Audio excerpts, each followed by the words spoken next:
how to play Roblox with a controller on PC.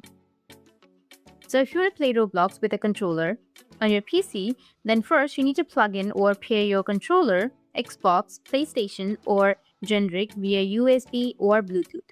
Make sure that your Windows will recognize it.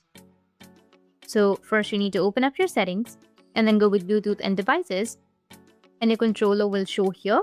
If your controller isn't working, then you should first check that, if it's active or not in your Windows game controller settings.